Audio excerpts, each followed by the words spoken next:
Hello friends, welcome to my page. So இன்றைக்கி shoulder formula தான் பார்க்க போகிறோம். இது என்னோட டீப் நெக் ப்ளவுஸ். நான் எவ்வளோ டீப் வச்சாலும் என்னோடய ஷோல்டர் வந்து ஃபால் ஆகலை, ரொம்பவே ஸ்டிஃபாக இருக்குது.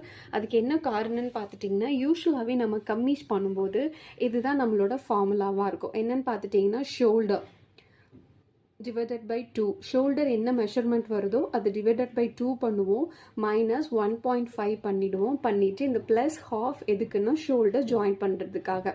பட் ப்ளவுஸில் பண்ணும்போது ஷோல்டர் என்ன வருதோ டிவைடட் பை 2 பண்ணிப்போம். இங்கே மைனஸ் வேல்யூ அப்படின்னு ஆஸ் பர் டீப் எவ்வளோ வைக்கிறோமோ அதுக்கு ஒரு வேல்யூ இருக்குது. அந்த வேல்யூவை மைனஸ் பண்ணிவிட்டு ப்ளஸ் ஹாஃப் கொடுத்தோம் அப்படின்னா நம்மளுக்கு ஸ்டிஃபான ஷோல்டர் கிடைக்கும். ஸோ அது என்னன்னு பார்க்கலாம். இதுதான் நம்மளோட minus value table. For example இப்போ வந்துட்டு நான் பேக் டீப் வந்து 1 inch வைக்கிறேன். க்ளோஸ் நெக் அப்படியெல்லாம் பண்ணும்போது நம்ம 1 inch அப்படி தான் வைப்போம். அதுக்கு வந்துட்டு பார்த்துட்டிங்கன்னா 1/4 inch வந்து நம்ம 1/4 inch வந்து மைனஸ் பண்ணால் போதும்.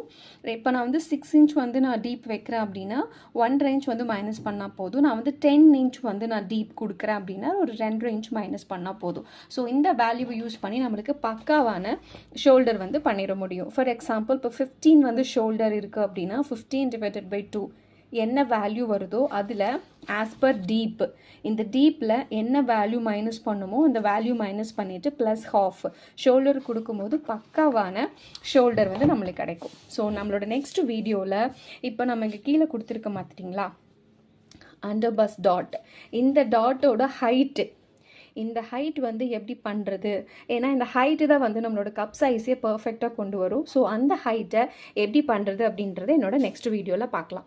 தேங்க்யூ.